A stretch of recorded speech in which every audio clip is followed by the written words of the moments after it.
It is also possible to move an item from its regular position using the position property.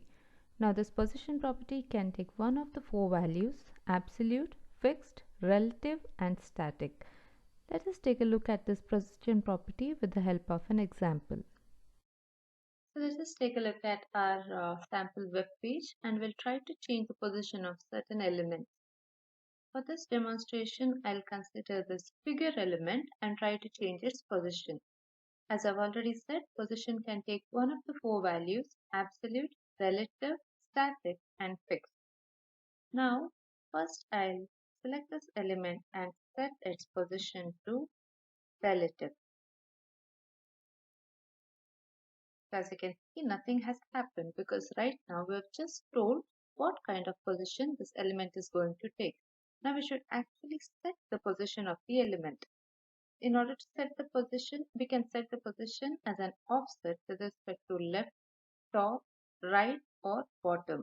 So let me just set the top offset to 100 pixels, and I'll set the left offset to 100 pixels.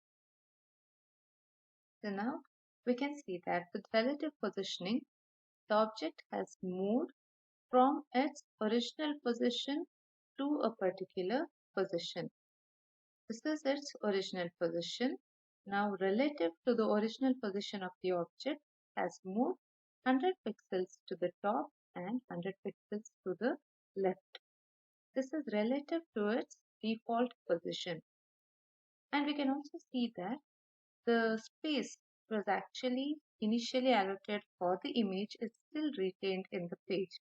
The image has moved, but the space allotted to it is still retained on the page. Now I'll set the position to absolute. With absolute positioning, we can see that now the image has moved 100 pixels left and 100 pixels top from the beginning of the page. So it's with reference to the containing element, that is in this case the body element of the page. And you can also notice that the space which was set aside for the image is now no longer retained. So let me just undo this. This was the original image. Then we have moved it to an absolute positioning with respect to the top left corner of the page. You have moved 100 pixels bottom and 100 pixels from the left. Now let me set this to static.